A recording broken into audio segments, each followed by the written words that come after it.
Bueno, buenas noches y bienvenidos a este encuentro sincrónico de criptografía, en el cual vamos a ver uno de los algoritmos también, digamos, que fueron muy impactantes en su época o que dejaron una huella muy grande en la historia de la criptografía y en este caso la comprensión de datos. Y se trata del algoritmo de Huffman. Entonces, el algoritmo de Huffman. Este señor David Huffman, el que vemos en pantalla, a quien se debe pues el nombre del algoritmo. Él estaba desarrollando su trabajo de investigación doctoral en el MIT y él era estudiante de Shannon, de quien ya hablamos en algún momento, que es uno de los padres pues como de la teoría de la información y también que trabajó mucho con circuitos digitales. Y resulta que uno de los retos que le pusieron a David Hoffman era crear un sistema o mejorar el sistema, uno de los sistemas ideados por Shannon para la comprensión de datos. Entonces se trataba en ese caso de árboles binarios. Entonces había un árbol que había diseñado Shannon y Huffman trabajó mucho rato. Él tenía dos opciones: o mejorar o mejorar el proceso que había creado Shannon de comprensión de datos, o realizar un examen, pues como un examen final. Huffman estuvo trabajando mucho tiempo y veía que no daba resultados, pues el mejorar dicho proceso. Y ya cuando estaba a punto de arrojar la toalla, le dio por invertir el árbol y, y entonces ahí fue donde realmente hizo una solución mejorada del sistema de comprensión de datos. David Huffman pues es muy reconocido porque trabajó mucho con el procesamiento de señales, señales de todo tipo.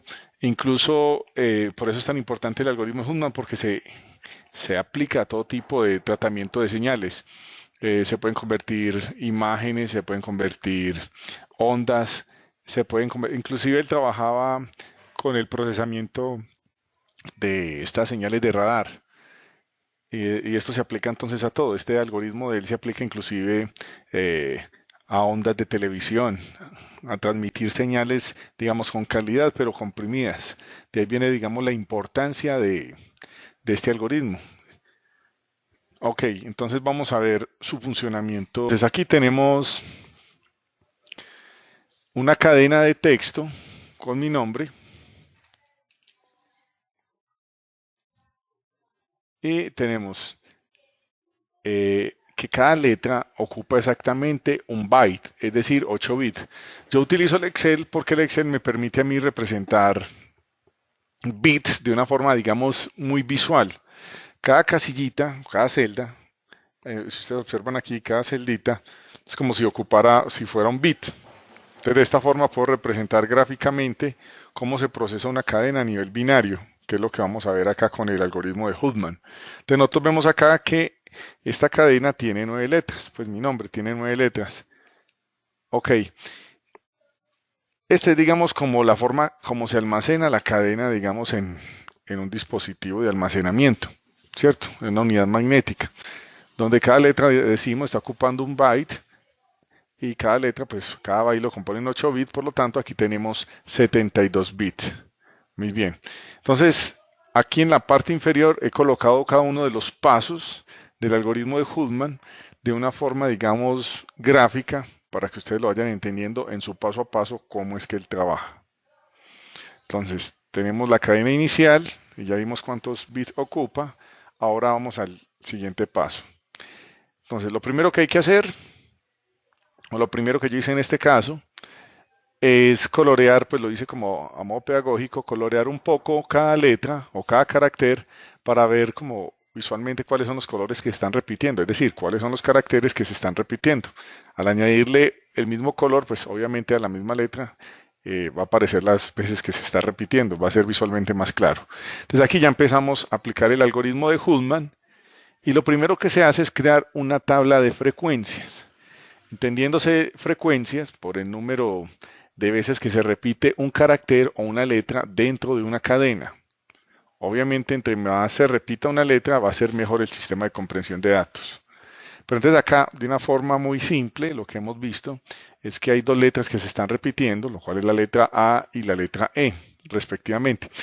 Y vemos que entonces aquí la hemos señalado con diferentes colores, verde para la A y naranja para la E. No es que el algoritmo de Huffman nos pinte los caracteres, no, sino que esto nos sirve visualmente para entender cuáles son las que se están repitiendo. Pero sí, en el algoritmo de Huffman se crea entonces una tabla de frecuencias para contar cuántas veces se está repitiendo cada carácter dentro de una cadena.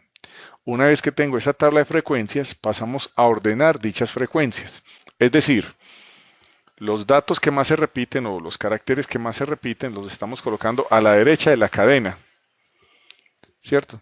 Y aquí vemos entonces que hemos organizado en un orden, digamos, de magnitud, o sea, de frecuencia, las que más se repiten al final, o sea, en un orden de menor a mayor.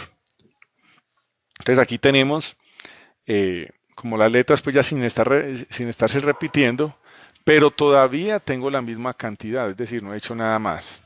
Todavía tengo la misma cantidad de caracteres. Si ustedes miran acá, todavía tengo los mismos 72 bits, ¿cierto? Es decir, todavía no he quitado ningún carácter. Simplemente he mostrado cuáles son los caracteres que más se repiten y los he ubicado al final de la cadena. Pero todavía no hemos eliminado ningún carácter. Bien, vamos con el siguiente paso. Entonces, el siguiente paso en el algoritmo de Huffman es crear una lista simplemente enlazada. Lista simplemente enlazada. Ustedes recuerdan por allá, creo que en el tercer semestre que vieron estructuras de datos. Y en estructuras de datos, uno de los temas que más se trabajan son las listas simplemente enlazadas, doblemente enlazadas, las famosas listas circulares, todas estas cosas. Entonces, acá estamos trabajando con una lista simplemente enlazada. Una forma muy, aquí para hacer un pequeño repaso, de entender lo que es una lista simplemente enlazada o doblemente enlazada, es mirar la forma como funcionan los navegadores. Por ejemplo, aquí tenemos en el navegador unas flechitas que me indican las páginas que estoy visitando, las que he visitado recientemente. Entonces aquí vemos que hay una flechita que me indica la que me queda, digamos, a la derecha, indicándome cuál es la siguiente página que voy a visitar. Y si le doy clic allá, entonces él me va a llevar como a una siguiente página. Correcto. Y si le damos clic atrás, te me muestra la página donde estaba hace un momento. Entonces nosotros a nivel gráfico vemos que esto es muy entendible, ¿cierto? Vemos como si estuvieran continuas las páginas, pero resulta que no necesariamente es así. Es decir, yo puedo tener una página, y voy a aprovechar este mapa, puedo tener una página, por ejemplo, cuando voy a la derecha, que está por acá, digamos por acá en Europa. Y tengo otra página que está, digamos, por acá en Estados Unidos. ¿Cierto? Son dos páginas diferentes ubicadas geográficamente muy distantes la una de la otra. Pero desde el navegador yo digamos, las visito como si estuvieran continuas, una a continuación de la otra, como si fueran secuenciales. Así funcionan las listas simplemente enlazadas y doblemente enlazadas. Simplemente son hipervínculos que nos llevan a direcciones de memoria. Si miramos otra vez acá en el Excel, entonces vemos que las listas tienen pues unos nodos, que los nodos no son más que unos, yo diría como los vagoncitos de un tren. Aquí se representan de hecho como si fuera un tren, donde cada nodo, pues aparte de que tiene su dato, tiene un apuntador. Entendiéndose el apuntador como esta flechita que me lleva al siguiente nodo. Pero vuelvo y les digo, esta flechita es como la que ustedes hubieran visto en el navegador. Pero a pesar de que yo la veo continua, no necesariamente esta dirección o el siguiente nodo está ahí continuo. Yo puedo tener un nodo acá y cuando doy clic en ese nodo, en el hipervínculo del apuntador, él me lleva a otro nodo que está por acá y le doy clic a ese nodo y me lleva a otro que está por acá. Es decir, pueden estar dispersos por toda una lista de datos, puede estar dispersa por, digamos, una superficie muy amplia magnética, ¿cierto? Por diferentes partes. Pero los apuntadores me sirven para yo recorrerla como si estuvieran de forma secuencial, es decir, un nodo a continuación del otro. Cuando decimos que es simplemente enlazada, quiere decir que yo nada más puedo desplazarme en una sola dirección, en este caso hacia la derecha. Cuando veíamos el navegador era como si fuera una lista doblemente enlazada porque yo puedo ir a la derecha, es decir, puedo ir adelante y puedo ir atrás. En este caso, en el algoritmo de Hullman, solamente nos estamos desplazando en una sola dirección, que es ir hacia la derecha. Bien, entonces lo que vamos haciendo acá, una vez que creamos la lista simplemente enlazada, es crear dentro de cada nodo, vamos a colocar un carácter y su peso, entendiéndose su peso por su frecuencia, es decir, el número de veces que se repite dentro de la cadena dicho carácter. Entonces aquí vemos que la L está una vez, la X una vez, y vemos los caracteres que hemos puesto al final que se repiten de a dos veces. Es decir, este es su peso. Entonces la lista también está organizada, digamos, de menor a mayor peso. Bien, pero todavía estamos ocupando los mismos 72 bits, solo que hemos organizado esta vez los datos dentro de una lista. Bien, vamos al siguiente paso. Entonces, el siguiente paso en el algoritmo de Hullman es que vamos a crear pequeños arbolitos. Yo los llamo como ramitas. Es decir, comienzo a tomar parejas de caracteres que estén continuos o de nodos que estén continuos y formo un tercer nodo. Al formar un tercer nodo, este me queda de tipo null, porque si ustedes recuerdan en programación orientada a objetos, cuando uno crea listas, pues lo ideal es crear listas genéricas que me sirvan para almacenar de todo. Listas que me sirvan para almacenar de todo. Entonces yo puedo crear una lista así, donde los dos nodos que estoy almacenando los puedo almacenar en uno tercero de tipo null. Se recomienda mucho crear las genéricas, es porque se puede almacenar todo tipo de información, ¿cierto? Por lo general las llaman de tipo object, es decir, puedo tener diferentes tipos de datos allí. Entonces acá he cogido estas dos parejitas o estos dos caracteres y formé una parejita. Aquí otros dos caracteres, formo parejitas. Y así voy formando, digamos, como arbolitos. Inclusive aquí vemos como la fórmula, ¿cierto? Que la cantidad de nodos a crear pues será 2 por n, siendo n pues el número de caracteres, ¿cierto? Menos 1. Aquí inclusive lo dice cantidad de caracteres o signos diferentes. Y aquí están los nodos padre pues que se van creando por cada arbolito. Entonces aquí vemos los arbolitos como los voy creando.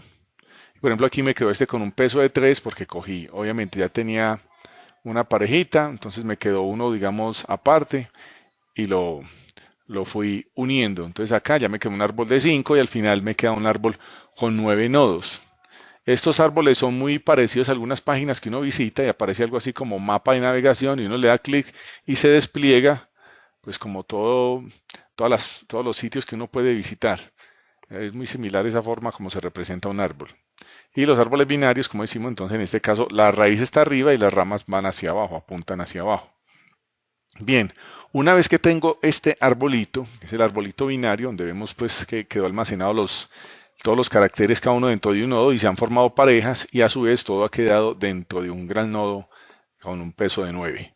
Entonces si vamos al siguiente paso, aquí es donde ya empezamos a generar los códigos Hullman. Bien, vimos de dónde salía este árbol, ya vimos pues el proceso que acabamos de hacer, pero voy a ampliar acá porque aquí es donde empieza, digamos, como la magia del algoritmo.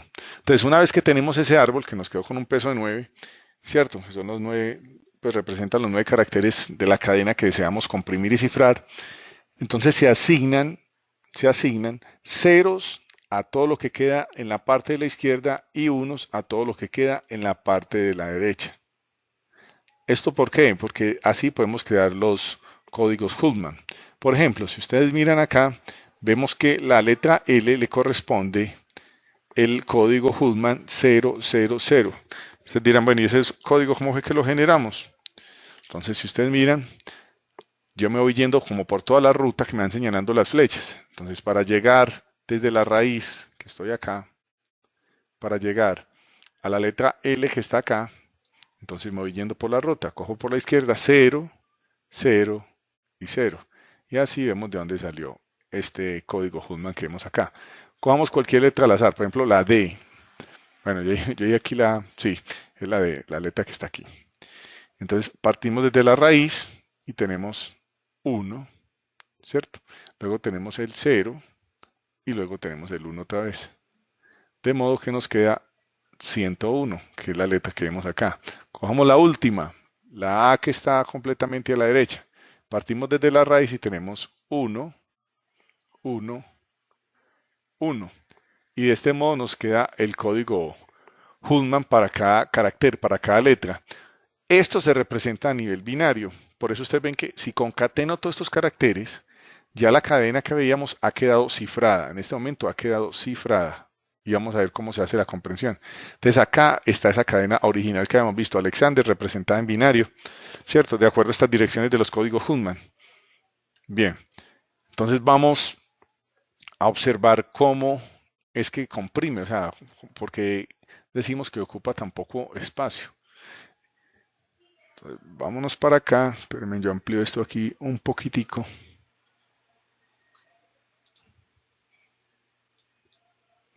Ok, entonces volvíamos al principio, teníamos una cadena original que ocupaba 72 bits, como vemos en pantalla, pero resulta que al asignarle esos códigos que van a representar cada uno de esos caracteres, ya se ocupa menos espacio. Por ejemplo, si ustedes miran la letra A, que inicialmente ocupaba 8 bits, que por eso aquí los tengo coloreados en el Excel, observen que de esos 8 bits nada más estoy ocupando ¿cuántos? 3. O sea que me estoy ahorrando 5 bits en ese carácter. Y cuantas veces aparezca la letra A, cada vez que aparezca son 5 bits que me voy a ahorrar. Entonces ahí uno ya empieza a restar, ¿cierto? Toda la cantidad de espacio que me voy a ahorrar. Y lo mismo acá. Miren, por ejemplo, la letra E. Para la letra E, en este caso, solamente necesito 2 bits. O sea que me estoy ahorrando 6 bits en esto. Miren acá los caracteres, ¿cierto? Entonces me estoy ahorrando muchísimo. Y así con cada letra. Entonces si ustedes miran de una cadena original que habíamos visto de 72 bits, o sea, 9 bytes, la hemos comprimido a 26 bits, que es lo que ustedes están viendo acá, a 26 bits, ¿cierto? Donde observen que cada letra la estoy representando con los correspondientes caracteres o códigos Hullman y con los colores que le hayamos dado a cada letra, pues como para que la viéramos mejor.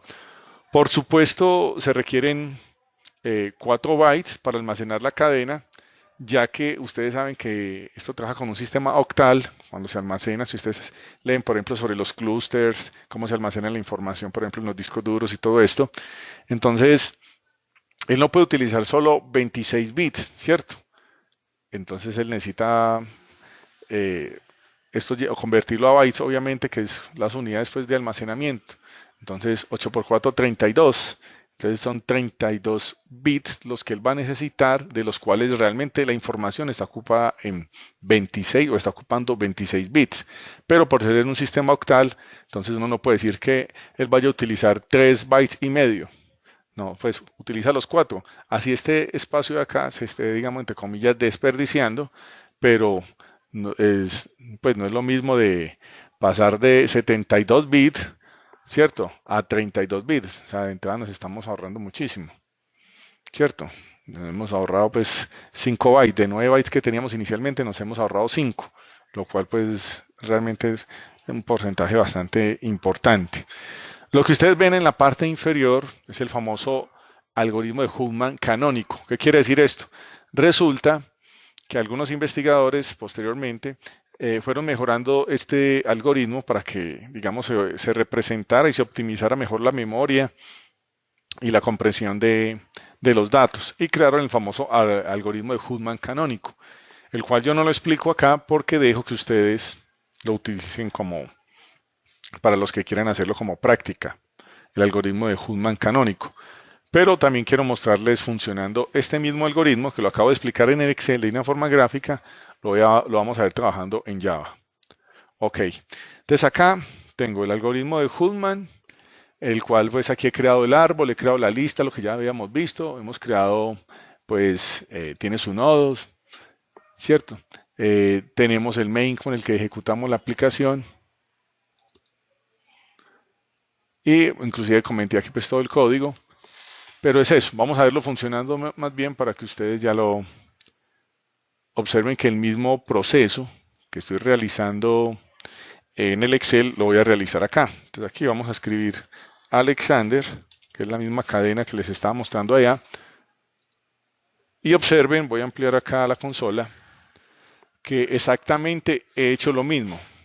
como los mismos pasos. Si ustedes observan, entonces comencé a crear un nodo con cada uno de los caracteres y obviamente mostrando pues, aquí voy creando pues las raíces cuando voy creando las parejitas, ¿cierto? Y aquí está el número de veces que se repetía cada uno.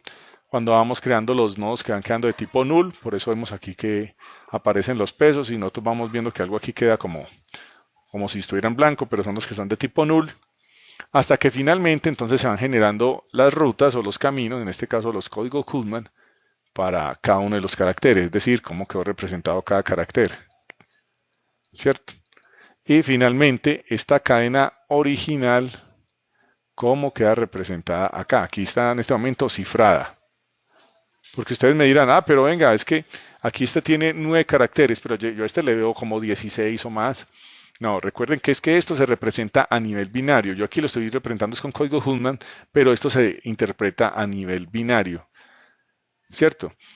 Vamos a verlo de otra forma gráfica. Yo por acá tengo otro, bueno, démosle acá. Vamos a verlo de una forma, digamos, ya más gráfico. Entonces acá, por ejemplo, vamos a volver a colocar la cadena, esta vez la palabra Alexander, y vamos a decirle que la comprima, que la codifique. Y él aquí me va a preguntar, si ustedes ven en la parte de atrás, pues muestra lo mismo que el proceso que les estaba explicando. Me va a pedir un nombre para un archivo, ya mismo lo probemos, como para que verifiquemos. Entonces démosle a aceptar, dice que se ha generado exitosamente un archivo, probemos txt, y aquí es donde yo quiero que ustedes vean realmente cómo es que él comprime.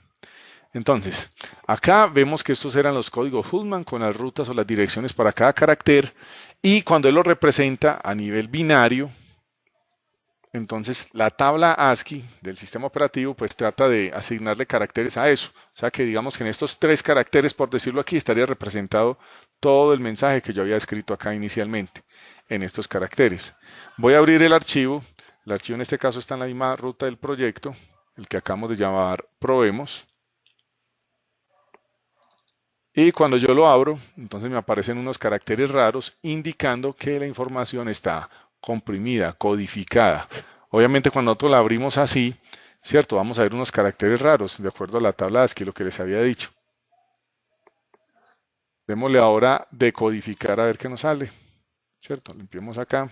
Entonces démosle descomprimir y coloquemos el nombre del archivo, en este caso probemos, y démosle aceptar. El archivo se ha cargado exitosamente y dice que el mensaje original es Alexander. Entonces, de esta forma hemos visto cómo funciona el algoritmo de Hullman. Rápidamente hago un repaso. A mí me interesa más esta parte gráfica, inclusive que lo hagan a nivel de programación, aunque es muy bueno pues porque lo aprenden a entender de una forma mejor. Pero acá lo importante es entender el paso a paso del algoritmo, cómo es que lo hace. Incluso cuando ustedes me presenten sus actividades, sus trabajos, pueden hacer una simulación así en el Excel. Miren que lo mismo hice con la máquina Enigma. Y pueden también dar una explicación. Por ejemplo, si ustedes van a explicar cómo funciona el Bitcoin, ¿cierto? Cómo es que esta moneda encripta la información que se vuelve inrastreable. Entonces ustedes aquí van explicando el paso a paso.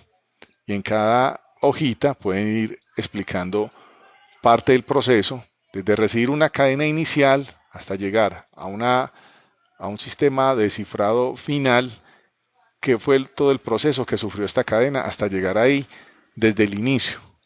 Y eso para mí es más importante que todo lo otro. Bueno, no sé si de pronto ahí tienen alguna pregunta.